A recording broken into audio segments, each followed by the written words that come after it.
not a dividend. It's a tale of two clans. Now, your losses are on someone else's balance sheet. Generally speaking, airdrops are kind of pointless anyways. Unnamed trading firms who are very involved. I like that ETH is the ultimate Ponzi. DeFi protocols are the antidote to this problem. Hello, everybody. Welcome to the Chopping Block. Every couple of weeks, the four of us get together and give the industry insider's perspective on the crypto topics of the day. So first up, we've got Robert, crypto connoisseur and czar of Superstate. Then we've got Tarun, the Giga Brain and Grand Poobah at Gauntlet. And today we've got a repeat guest, Evgeny, the markets maven at Wintermute Trading. And then you've got myself, I'm Haseeb, the head hype man at Dragonfly. So we are early stage investors in crypto, but I want to caveat that nothing we say here is investment advice, legal advice, or even life advice. Please see choppingblock.xyz for more disclosures. Evgeny, it's good to have you back, sir. We were just chatting backstage about the fact that if you're in the market making world, in the token trading world, as you guys are at Wintermute, what's notable right now is that it is one of the slowest times ever in the last, basically like the last 3 to 4 years of crypto.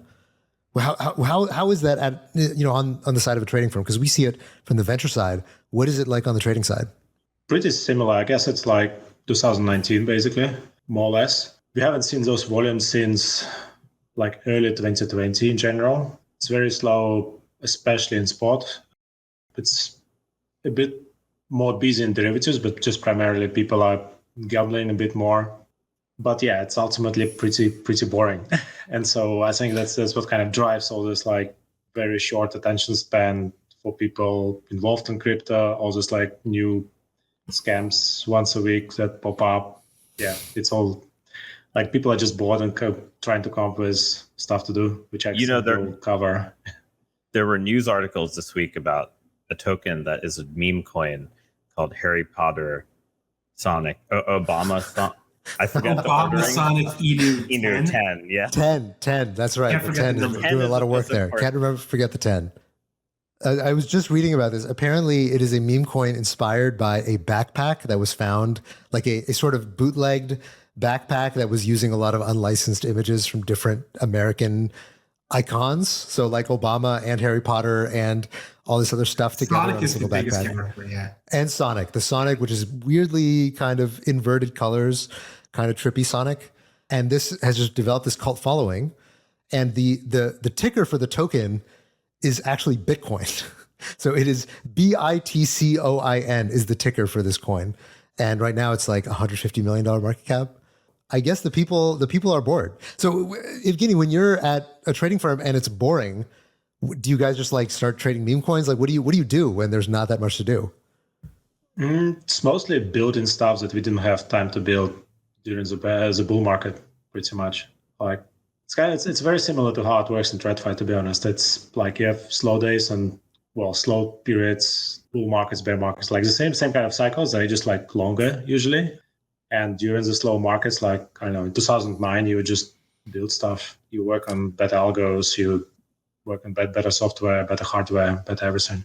What's the most interesting thing that you've built during the slow patch?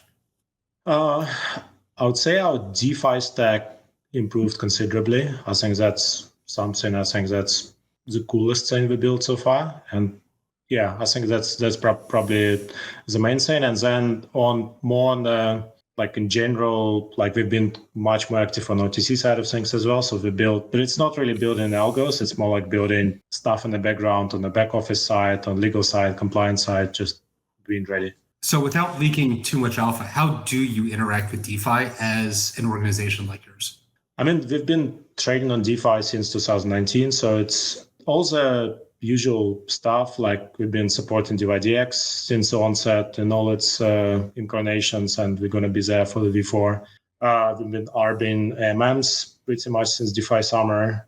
We are very bullish on RFQ platforms in general, so we've been providing liquidity there as well. So it's, wherever we can be, we can apply ourselves.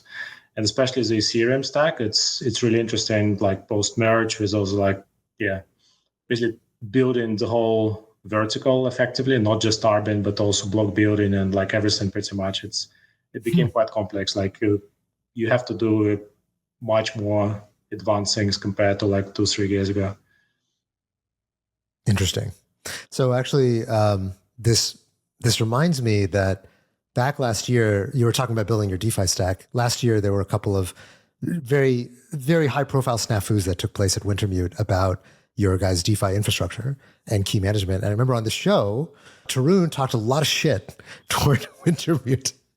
And I feel like that, yeah, I remember, I'm sure you remember that as well. And I feel like now that we have you on the show, it feels like a good time to address the underlying tension that might be sitting there between you and Tarun.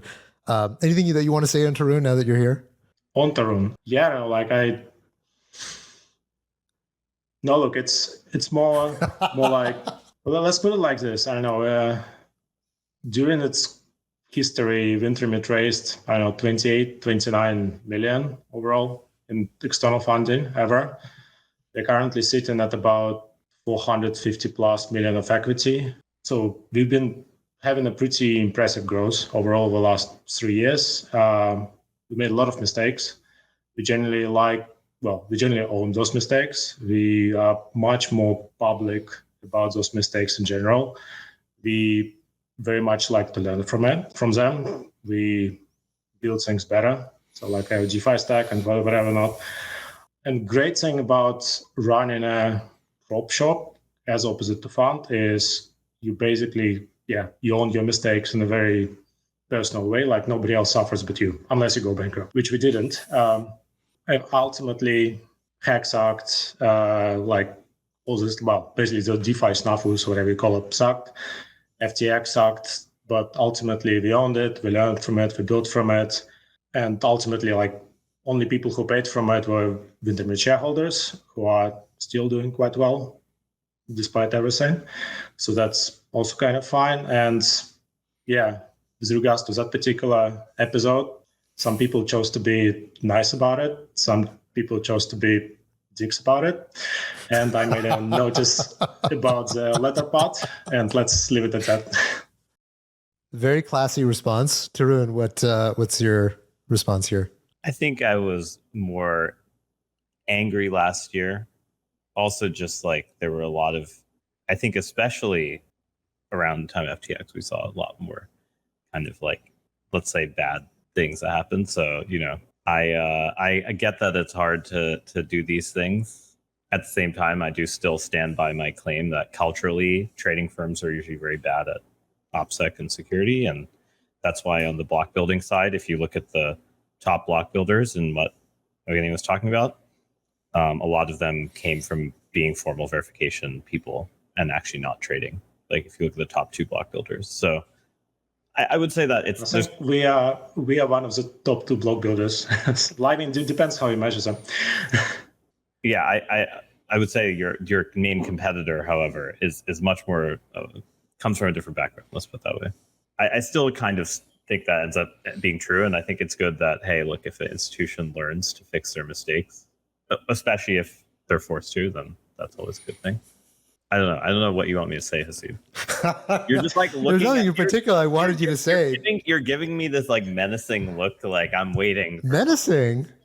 I'm not menacing. I just thought, hey, we had some bad blood. We should air it out before we got on with the show.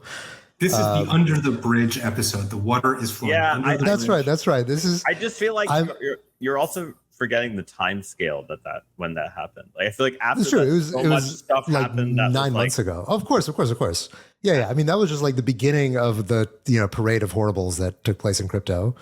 So I feel like I took out maybe more anger because it was one of the earlier mishaps. Then now I'm kind of like, all right, well, it is what it is. No, that's fair. And look, in retrospect, the highest honor you can pay a trading firm is that they survived. Because, of course, a lot of trading firms did not, especially ones that were as far down the risk curve as a Wintermute. It's easy when you're, on centralized exchanges, just doing like very safe stuff. But when you're taking a lot of risk, yeah, you're going to mess up sometimes. And I think this is the exact point that I made when we were talking about the Wintermute hacks that took place last year, is that I have the utmost respect for firms that are internalizing the cost of that risk, right? Like when Wintermute got hacked, nobody else paid that price other than Wintermute. And that means that, the markets are working and that there are a lot of situations last year where people lost other people's money, and FTX being the big, gigantic principal example of that. But anytime that somebody loses their own money and they learn from it and they rebuild and build back better, I'm a fan. I think that's markets doing what they're supposed to do. So anyway, I am sorry if for causing said beef. I guess it was a different era. At that time it was just like the security. Tarun is softened. Tarun is soft. He's gotten older. He's gotten gentler. I mean, Gary was sending private keys for FTX in Gmail. Like, all right, if we're comparing Google Sheets, like it's like after all the other security stuff, at this point I view this as a challenge. There were just too many things after that, and now my head hurts just remembering how many of those things happened. So anyway, right. I will give a public apology for hopefully not being too much of a dick at that time. That's very heartwarming. Hindsight, not warranted. Feels very hard. I'm so tickled by this. I feel like it's a product both of you kind of getting older and cuddlier over time, but also just a function of the fact that everything else in the bear market was so much more embarrassing than what took place at Wintermute. So it's also partially lowering standards. Yeah, I think it's just like also being able to survive all the venues disappearing on you and like dealing with like I got a lot of respect for that. Because like, think about how many times you had to move all your assets off an exchange in the last 1 year. Wait, let me ask a question. How many exchanges was Wintermute on that went under with Wintermute assets? Let's not presume. Let's ask. No, just one really. I mean, that's like no. There were not that many exchanges that went under. I mean, okay, like if you count Liquid as part of FTX, like we didn't really have anything on Liquid anyway. But okay, like that's like more than one, but. Like my biggest challenge with current environment is like I think there are a lot of zombies still out there, like on exchange side, and we don't trade on a lot of them because we actually think that a lot of them are zombies. Can you elaborate which exchanges do you suspect of being zombies? I wish, yeah, no, that's kind of the main. Which exchanges do you not trade on? We don't need any. Which large exchanges? Which exchanges out of the top 10 do you not trade on? No comment on whether or not they're zombies. Yeah, I mean it's kind of like it's overlapping circles pretty much. Like us suspecting them being zombies and not trading on them. Yeah, that's. I mean, look, after what happened with FTX last year, I do feel like it's a bit of a public service to, you can say, look, I don't know, I'm not confident, caveat emptor, we don't have all the information, but here's where we're not trading. The hardest bit is you just like, I mean, I can say it, and then I just make a lot of enemies for no good reason, and that's basically the unfortunate truth of it. That we cannot name things that like they're just like too big to name things, unfortunately. And when I can name things, like when I can name bad actors, I do it pretty much always.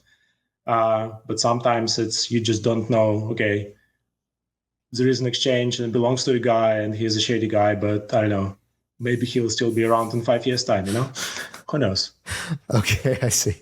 There's one exchange in particular that belongs to a guy who may be around in 5 years. Okay, I see. I think I might know the exchange you're referring to. I mean, I don't just mean like pulling off money around, say, FTX. I also mean like every time there's like a scare and then there's a rush of liquidity all off this exchange because of a rumor. And you as a market maker, you have to stop quoting. You have to like add all this extra logic for like pull from X when Y liquidity goes on. I feel like it actually makes all your like exit trade logic a lot more annoying. I mean, yes, but you also kind of built for it. Like we had some like 4 or 5 fire drills with Binance, for example, over the last 6 months. And yeah, we just learned to do it, to clean it up in a matter of hours, basically. So Binance is one that you do trade on. Okay, so yeah, I mean, you cannot like as a trading firm, you cannot not trade on Binance, and you might as well just close shop. Like it's pointless. That's where most of the liquidity is currently. Especially at a time when liquidity is so scarce in general. I believe, if I remember correctly, there was also an article about you making an exchange. Oh yeah, I remember that. It's basically us mentioning that it would be an interesting idea to explore. So it's not like the same as making, which I still think would be. It was like the front cover. It was a front cover of a magazine. This was not like the Block wrote a tiny article. So I don't. I wish it was a front cover. No, it was just like online cover or something. It was a big article. I don't know. No, that's what they chose to highlight out of all of it. I still think it's a really good time to build an exchange, to be honest. And Are you as I building am- an exchange? Not at the moment, simply because it takes a lot of focus, and I have a lot of other things to focus on, primarily in the core business of Wintermute. It's just I cannot afford to lose this focus at the moment. Maybe in 2-3 months' time, maybe, but like currently, I just don't have mental capacity, and frankly, like the team, like you need to do, like, build an exchange is just such a massive undertaking that I just cannot like take it lightly if we ever do it. Hypothetically, if you were to build an exchange, what would be different about it versus existing incumbent exchanges? So I think like I think this exchange, if we were to build an exchange, it would be much more similar to CME than to Binance or Coinbase. Like, I think it would be focused much more on the matching engine and basically like the central clearing part, basically stripping away all like KYC ML for retail people, stripping away managing leverage, stripping away like all the horrible things about trying to use centralized exchange in crypto, and just making it much more CME-like, and basically focusing on one hand, kind of like what SBF tried to do with FTX, like making this central clearing run a very efficient cross-margining kind of like engine. And on the other hand, kind of like improving on CME side, it would be basically running on a stable coins instead of fiat, so that you can do settlement cycles faster. And if you can do settlement cycles faster, you effectively can extend more leverage to the clearing members as a result. Have you considered hiring 20 kids, feeding them a bunch of speed and sending them to an island? They could probably build something out. Yeah. They'd probably build something with that. No, not really. in the cards. No. Okay. No, that's like one big change for us over the last year or so. We started like slowly incubating those products inside Wintermute. Like we did Bebop, which was just our play on RFQ. You had Lawrence the other day who is building Wildcat. So we started like dabbing into building products and like slowly moving into becoming a product company. And basically what I learned is it's a very different gig. Like building a trading company is, especially if you just trade on centralized exchanges, it's kind of straightforward. Like all you need is a former traders.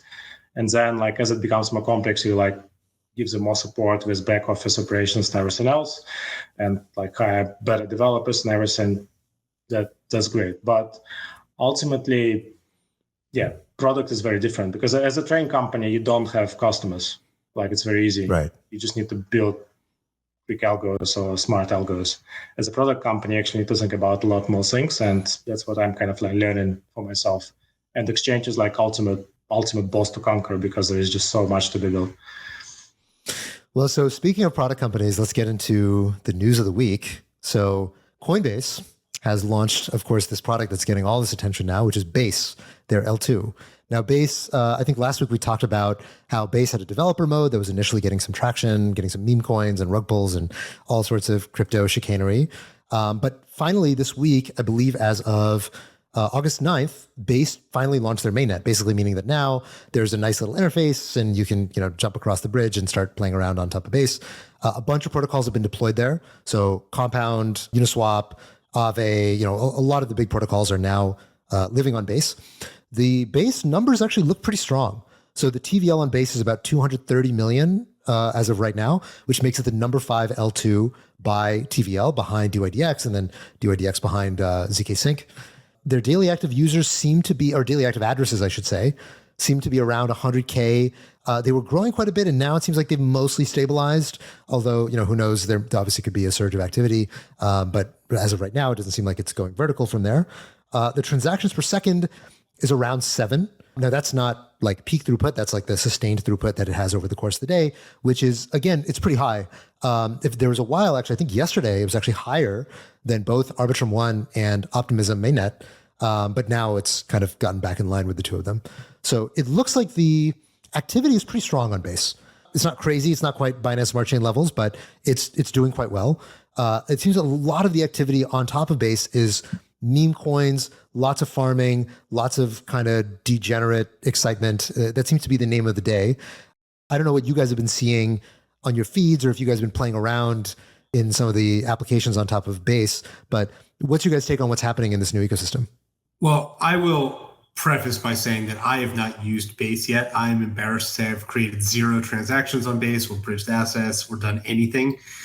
So I can only look from the outside. But to me, I think it's like pretty bullish in that a couple $100 million, it takes a lot of L2s a long time to get any traction at all. And I think people are sort of like preemptively, migrating to Base on the expectation that Coinbase will make it successful and attract developers and attract, a lot of like new applications and use cases and integration with Coinbase, the exchange, in like novel ways that I don't think have been, thought through yet. And so like, I think this is demonstrating that the brand that Coinbase has built alone is like selling the dream for a lot of users. And if this was like a product of, a random developer team, I don't think you would see any similar activity or usage. Tarun, what's your take? Yeah, I mean, I think it's sort of a similar type of thing. I think it has a lot more integrations. I only sent 1 or 2 transactions, so I can only say that much. The wallet experience is a lot better, at least if you're using Coinbase Wallet, for instance. I think the interesting thing has actually been the kind of cognoscenti pushback against Base, in that like if you are trolling around Twitter, you'll see a lot of people complaining about the lack of fraud proofs, and you can see all the other L2s kind of like really collaborating on their dunking of this. And Wait, so what? Wait, that's true for every OP stack. None of the OP stack. Yeah. But I think Base took a lot of TVL from other L2s. So I see. This is a response to that. It's very interesting to watch the social layer in crypto like flip like that, because I feel like in normal trading, there's not usually that much benefit to kind of like having these like very public collusive events. But like everyone seemed to every other L2 seems to be on board of the like no fault proofs OP stack thing, and you can kind of see some of the wars going on there. So I think that's kind of interesting. It's like, it will be interesting if Base actually really pushes everyone to finally finish their implementations. But I think like in general, probably pretty good that people are going to get used to L2 experience. And, a lot of people were tagging me on Twitter from something I said on the podcast a long time ago when Base was first announced, which was me reading someone else's tweet. So people think I said this, but which is that Base is BSC for white people. I think it is definitively seems to be true now at this point. Well, so the question, Tarun, is we've kind of have an idea of what Base is. Obviously, it could continue to grow if something goes really viral. Has this overperformed or underperformed your expectations? One way I think it did overperform is that like most L2s right now have either focused on applications that are like games run as their own L2, or new DeFi protocols that are more expensive, or deploy existing protocol, right? Like by and large, that's like the majority of the applications. But the interesting thing with Base is that because it kind of had this huge initial growth spurt, it was actually like a social app that kind of became very popular. And the social app, I think this is sort of the first time we've seen something like that in the bear market, right? Like in the bull market, you kind of saw things like this happen. So there is clearly a thing where developers feel much more incentivized to build certain types of applications on Base, as far as I can tell, versus say other chains that maybe have different trade-offs or different types of users. Like the type of user who would go on Base tends to have XYZ characteristic. Now, it's obviously the early days of this type of stuff, but that's where it deviated from my expectation. I thought it would just be like another L2, maybe have more stable coins on it because people are able to like move from Coinbase products to it more easily. But the fact that developers seem to have are trying weirder experiments than they are on other L2s. And this is not to say that people aren't on other L2s. I think it's just that those experiments just aren't live or haven't gotten as much traction. Like this, that was sort of the most surprising thing to me. Evgeny, what struck you so far about the Base rollout? I mean, in general, I think it's a good sign that we have more L2s in the mix. I would be very cautious about the user numbers. Like it's very clearly not 100,000 users. Like I don't think it's even 10% of that. Like it's like, to me, it's one of the most like infuriating thing about DeFi is that nobody actually bothers to try to estimate what the number of users we have. Like everyone knows BSC has the most of it, and then Polygon is like second, but like how many it is actually, nobody cares. Like everyone counts like wallets or transactions, like all this like vanity stats, but nobody actually tries to estimate how many actual users do trade there. Benefit of Coinbase is I would be very curious to see the numbers, like how many Coinbase wallet users trade on Base, because that's actually a pretty good metric, and that's actually what can position it to success ultimately.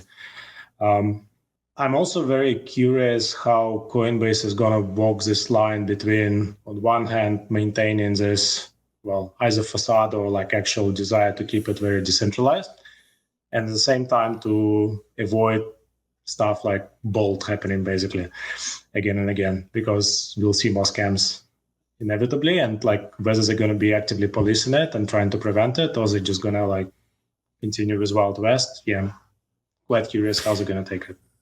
Yeah, I mean, this is a point that I made when we talked originally about the announcement of Base before it was ever live, which is that in the early days of Binance Smart Chain, Binance basically had total control over the bridge that moved in and out of Binance Smart Chain. And as a result, Binance sort of played policeman for the chain. Is that when there would be hacks or there would be kind of other rug pulls, untoward activity, Binance would basically step in and kind of feel like they were responsible for making sure none of the kids bonked their heads against each other or got injured.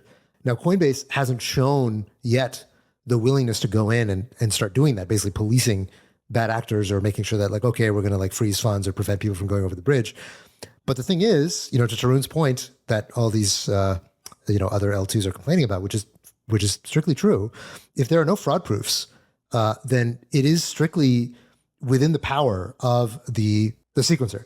It's strictly within the control of the sequencer to be able to decide to censor transactions, to rewrite state, to basically do whatever they want, to right wrongs and to dry tears. And now I don't think Coinbase wants to do it, and I think they will fight tooth and nail to prevent them from having the responsibility to do it. But you could evince an argument that basically, this is like a money services business because they ultimately have control over what goes in and out. And if they chose to, they could unilaterally change it.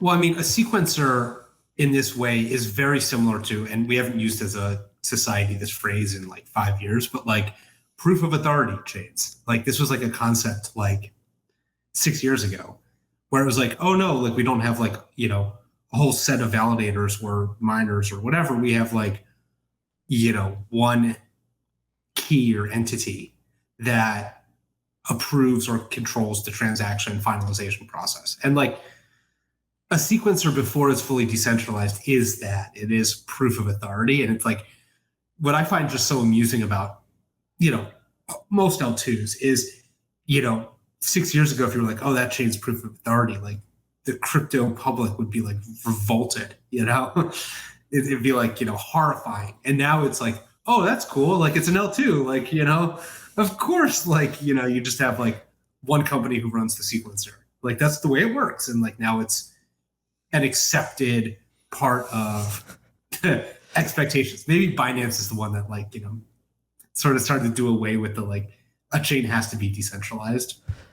Yeah, I think L2 has become less of a description of a security model than a vibe. And I feel like that's kind of what Base is like embracing L2 as a vibe rather than as like any actually explicit way of keeping your funds safe. So, I mean, that being said, I think it's obviously very unlikely Coinbase is going to do any of those things. And they've shown the willingness to kind of be a lot more aggressive than they used to be in previous years about embracing crypto native values. So I'm not accusing them of actually doing this, but we've seen so many ridiculous lawsuits that I can imagine one taking the shape at some point in the near future, which may end up putting pressure on a Coinbase if there are no fraud proofs to basically say like, hey, this was under your watch. You guys are making money from this. Apparently they've made, something like $7 million so far from the sequencer, something like that. Am I making that number up? I'm just making that number up. It might be totally if true, that's a pretty good number so far. Can someone fact check that? Yeah, I mean, one other thing about this that's interesting is, like these exchange POA chains seem fine. And one benefit that I think people get from these kind of exchange POA chains, let's put, if we call them that, is that they basically, people are always complaining about proofs of reserves, like how much in assets does centralized exchange actually have? And there's not really a good way for them to prove it to you, right? They could have an OTC loan that's not on their books, but it looks like they have a ton of collateral, but that collateral is actually really can be called via a legal agreement, for instance. So proof of reserves is already this kind of like a little bit of a smoke and mirrors type of thing. But the assets on the POA chain are the reserves you can see, right? And so like BNB being the BNB that's on the chain, you actually believe is like truly there's that much versus there not being. And I think one way of viewing these POA chains from centralized exchanges, so only from centralized exchanges, is as a programmable sort of proof of reserves. Like there's some subset of reserves that you can really know what's happening publicly and can validate yourself. You might not be able to change the state of, but you can validate the data is correct. And you have confidence in those reserves relative to, the exchanges balances themselves. This was a concept actually from a long time ago.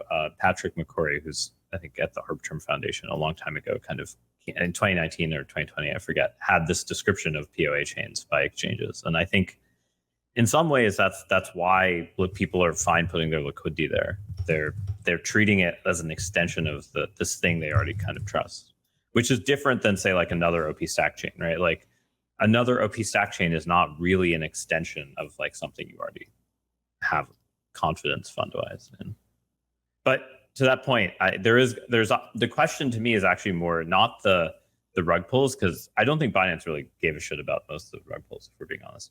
They cared a lot more about the bridge hacks, right? Like the bridge hacks were the really big deals. And like some of them were extremely sophisticated. Like the one that found the Merkle tree defect, that was an insanely sophisticated bug. And like, but Binance sort of like worked with a bunch of DeFi protocols to kind of patch it up. So the reason I'm bringing all this up is just to kind of point out that I think there's going to be some crossing line, and it needs to be like the hack or lost funds have to either be big enough or aggregated in a big enough pool or bridged in some way for them to actually take action if they're going to be like Binance. Now, of course, Coinbase is a public company. Binance is anything but. So who knows what the differences in treatment will be, where that line is.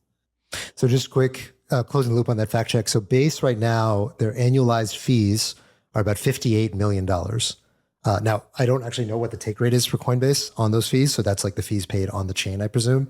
But just for a sense of scale, right now, they're making about half the fees of BSC, which is roughly almost as much as Bitcoin. Bitcoin and BSC have about the same in daily fees.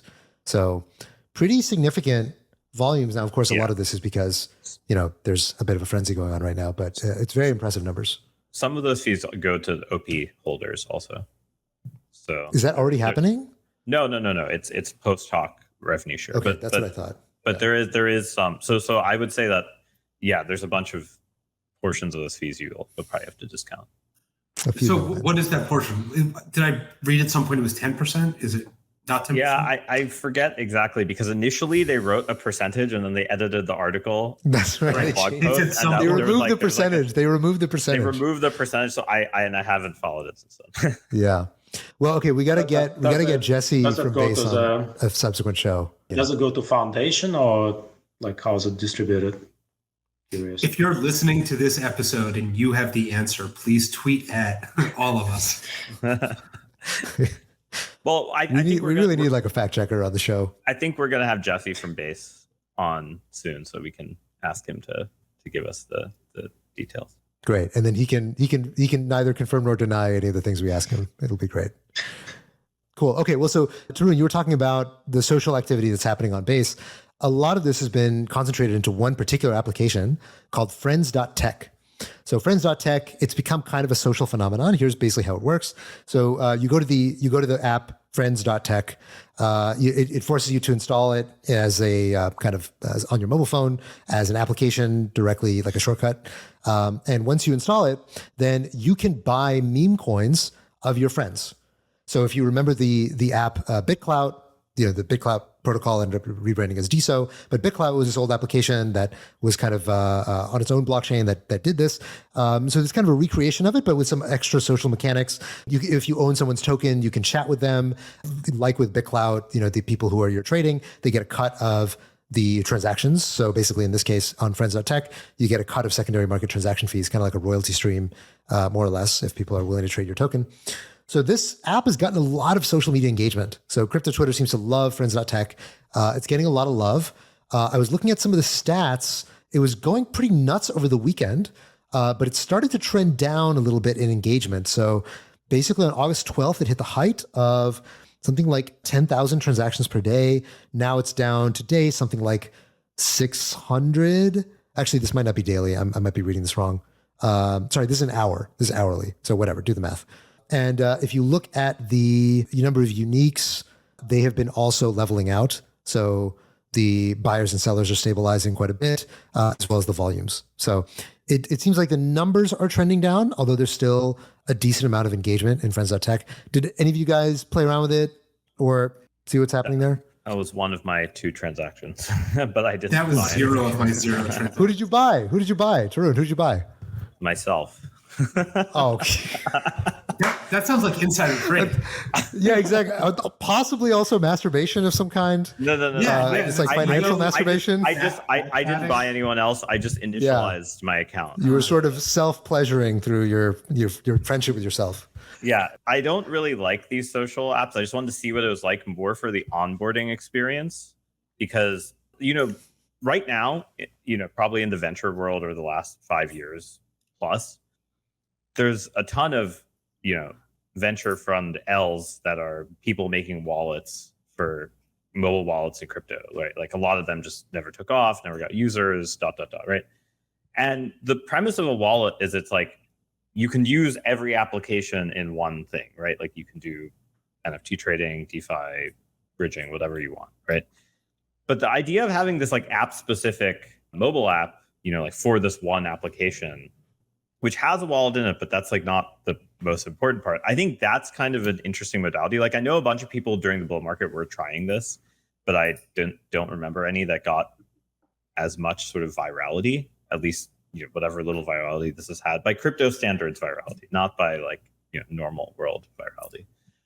And I'm kind of more curious if like the L2, the kind of clunkiness of like the modular kind of UX of like I have to have assets on the base chain, then I have to bridge assets to the L2, and I have to like manage those transactions.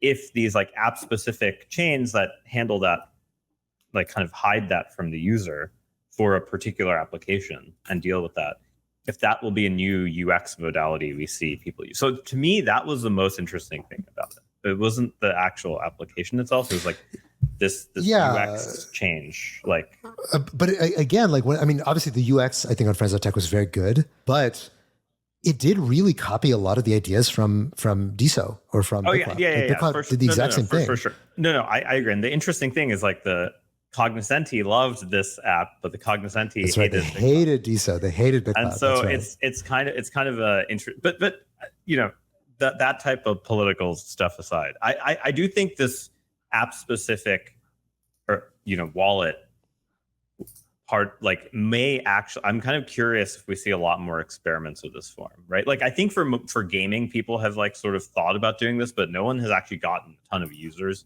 using these app specific wallets. And maybe that's actually like a way better onboarding experience for like non-trading use cases of crypto.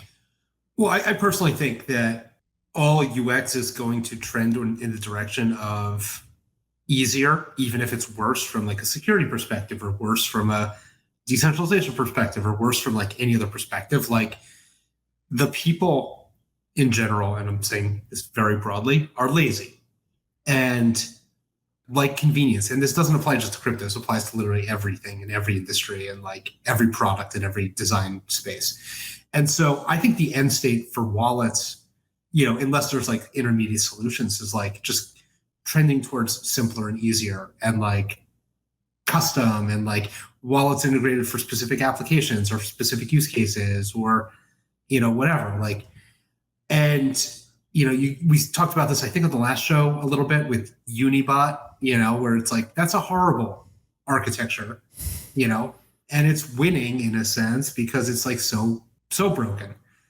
I think this trend is going to continue, and I think we're going to have like more developers who are like, oh, I'll just like build a wallet experience. It's my product. Like, yeah, I think we're seeing more and more of this progressive security and progressive UX, which is, okay, when you first start, we're going to let you kind of be footgun mode and basically like we'll take your Google OAuth and then we'll just put your private key into like a file in your Google Drive and we kind of won't tell you about it. We won't tell you that's exactly what we're doing, but that's what we're doing. And then it's like, okay, now we'll like add to it a PIN code. If you have a little bit more money and it's like really worth securing that much money. And if it's worth more money than that, then we'll be like, hey, now you have to start doing social recovery. You have to like connect with friends and they have to help you recover. And if you go higher than that, then we start getting to, okay, get a fucking ledger or, whatever. I don't know. You start getting more and more demanding of the amount of security you demand from your customer if the amount of capital they have at risk increases.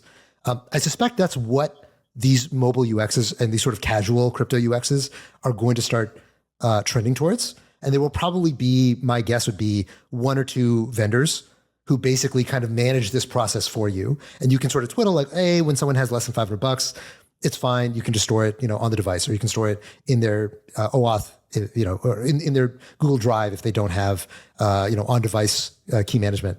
But as the numbers get bigger and bigger, you start demanding more and more from your users. That's what I would assume happens. But it's still pretty early for that. I think that's a very cogent approach. I mean, we are early stage investors, so if you are working on something like that, holler, please. 100%.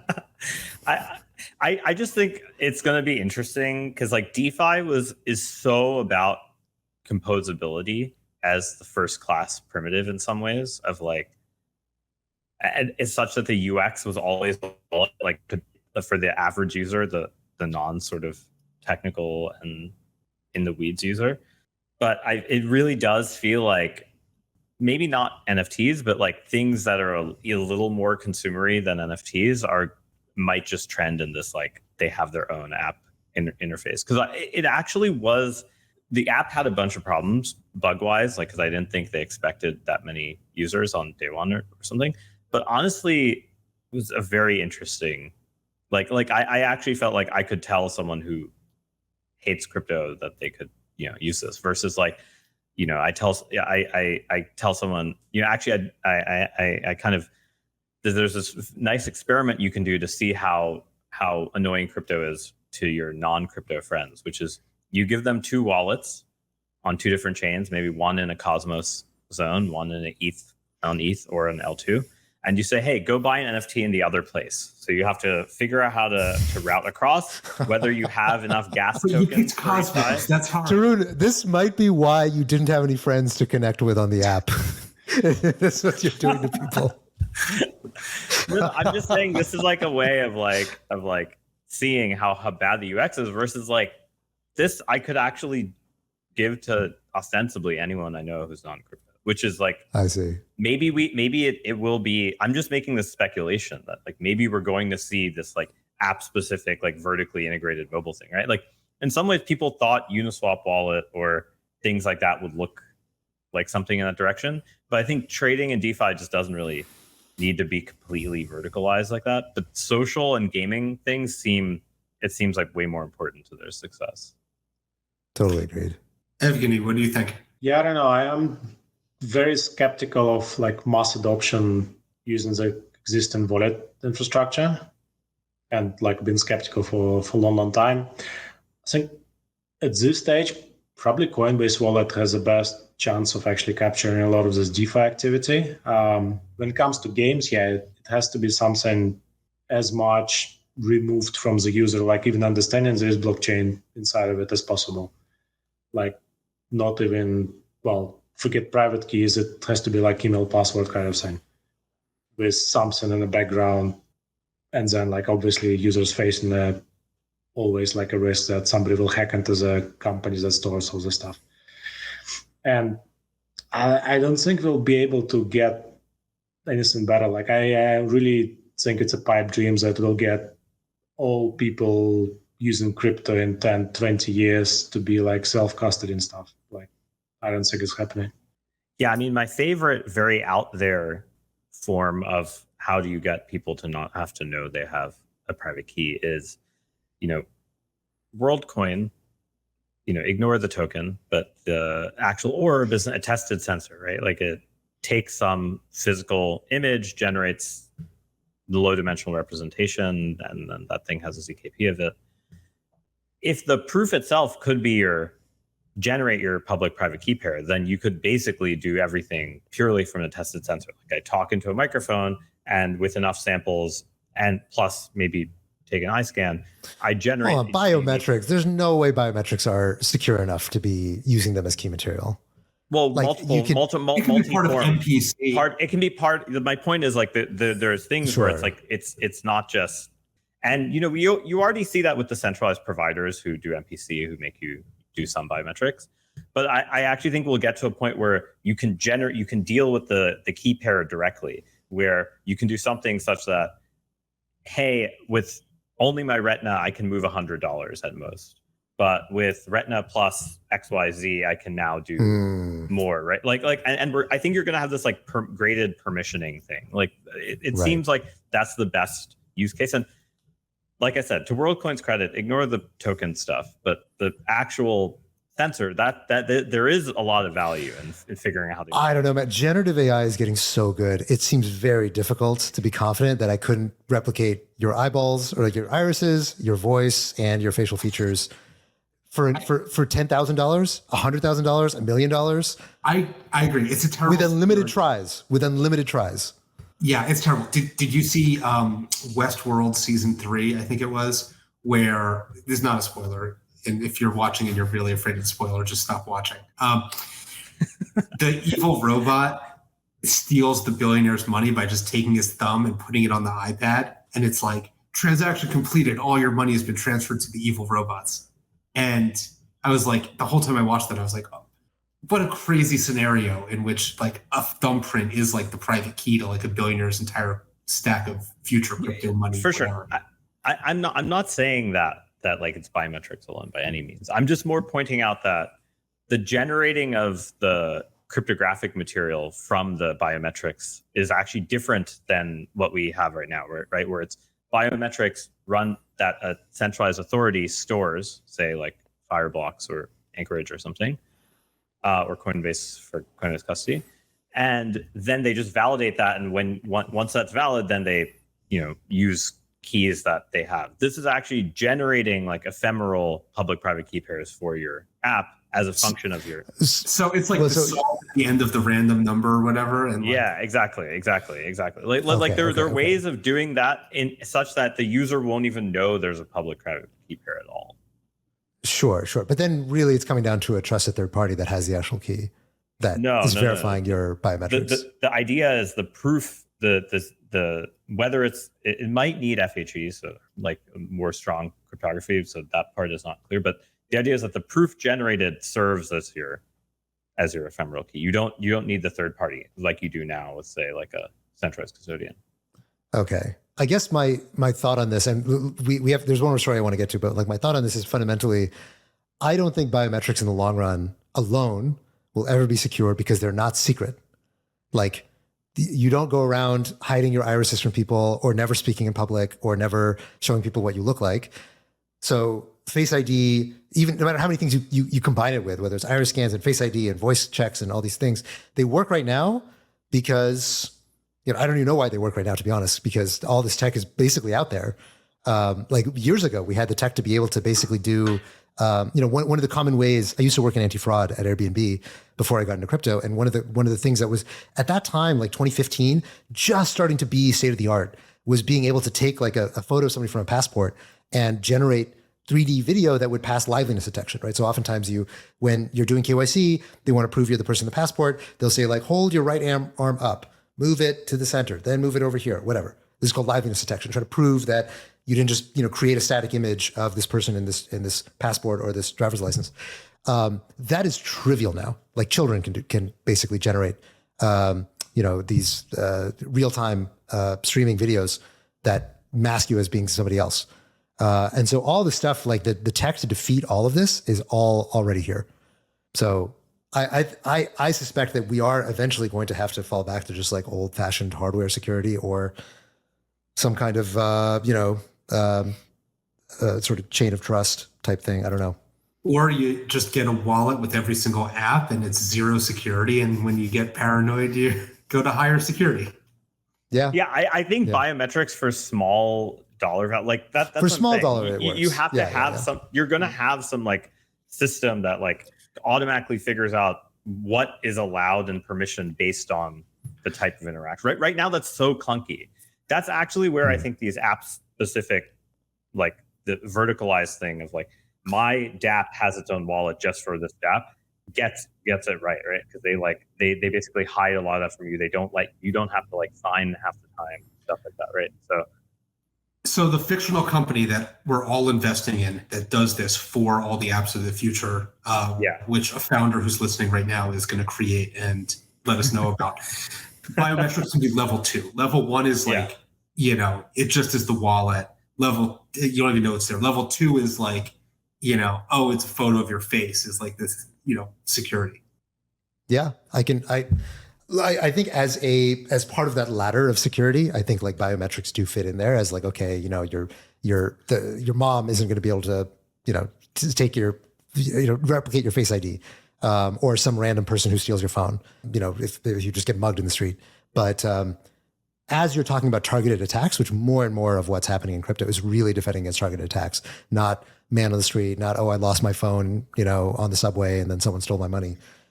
Increasingly, I think this stuff is getting automated. It's at scale. It's entirely software based and remote. And that increasingly has to be what your trust model is, I think, when you're thinking about security. Okay, here's a question for you, maybe more of a bet. In 1 year and 5 years, how much do you think bank fraud rates go up because of, like, say, the last year of AI advances? Like, Evgeny, you first. Wait, well, what are bank fraud rates right now? I don't even know. I need a baseline. Let's just say, I'm just asking for relative to now. Relative. Okay, relative, like a percentage increase. Okay, increase, Evgeny, what would you say? Yeah, I mean, I don't know, like my banking experience of the last year decreased so dramatically. Like it's just so horrible. Like you can get like blacklisted. You get all kinds of questions, verifications all the time, and I don't know. Probably it will be worse, but can it get even any more worse than it is now? I don't know. Like it seems like it's already pretty bad on the fraud side. I'll say 0.7. I think it gets a little better. I think it goes down. Mm-hmm. You think bank fraud goes down? What is your thesis for why bank fraud goes down? I think bank fraud goes down because banks are just becoming IT companies and it's becoming a larger part of their mission in general. And I think the tools that they have are improving. So I thought about this a lot. Back when I was at Airbnb and anti-fraud, I was very, very bearish on the ability of tech companies to continue fighting fraud, because the tools that we fundamentally have, like, okay, if you're a tech company and you're not sure if somebody's account has been stolen or if they're being impersonated or whatever, basically the tools that you have are, one, you can email them and see, like, do you actually control your email, right? Which increasingly, if somebody's owning you, they also have your email. You might do a small charge to their credit card. You might get them to scan their driver's license or their passport. And then at best, you might get somebody to call them and like have them in video verify that, I'm this person, here's the driver's license, whatever. That's what you got. Those are the options. Okay. Now, which of those options do you think is going to survive like the increasing automation with which people are going to scrape all your data from all the data dumps that exist of basically everything about you that you've ever put online? Second, running this through some kind of AI agent that develops a game plan of how to impersonate you. Third, developing the video, developing the audio, synthesizing a fake passport or driver's license, and doing all of that. Like the only thing they really need is your email. Right, but this is why non-specialists will get crushed. Random tech companies are going to get crushed by this, right? I think banks are best equipped to be the ones. I don't know how well banks are equipped to do this. I think they just don't have the affordances. I think maybe in India they do. I think there are certain places where they've installed the infrastructure. India is like, ironically, like in the way that people in the US used to be like, wow, all the cell phones in Japan and Korea are like 100 times better. India's financial infrastructure is unreal. Like the government open sourcing all of the like basically making their own blockchain and having key management standards and like all of this stuff that's interoperable that every fintech uses. That is obviously like 10 years in the future for all the Western countries, because they're basically digital fiefdoms that like don't have that much incentive to change. But I would argue that I think you'll see a significant increase, maybe like 20 to 50% relative to where it is now, because I basically think all the generative AI stuff just made the barrier to entry to fraud lower, right? Like way so much lower that like how could it not? Like there's clearly going to be some bank in podunk middle of nowhere who's outsourced their KYC to some company that like barely exists or got bought by a private equity firm and doesn't update any of their liveness checks, and can be now a 15-year-old can like kind of take advantage of it. There was a really good article in Bloomberg about a SIM swap recently, a quite sophisticated SIM swap. And I think the generative AI stuff is only going to make that go up. I think the reason SIM swapping is also getting easier is partially some of these types of voice transmutation stuff. Yeah, it's a scary time. I hope that crypto at least plays some part in protecting us from. Well, I think this hopefully is the reason people will be like, oh, actually, that cryptocurrency stuff, they thought about this shit before we did. It's a good thing. It's a good thing we're here. It's a good thing we're here to save the world. Well, okay, we have to end the show because we're up on time and we got to run. But thanks so much, Evgeny, for coming on and sharing your insights with us. And for now, signing off. Thanks for having me. Thanks for joining us.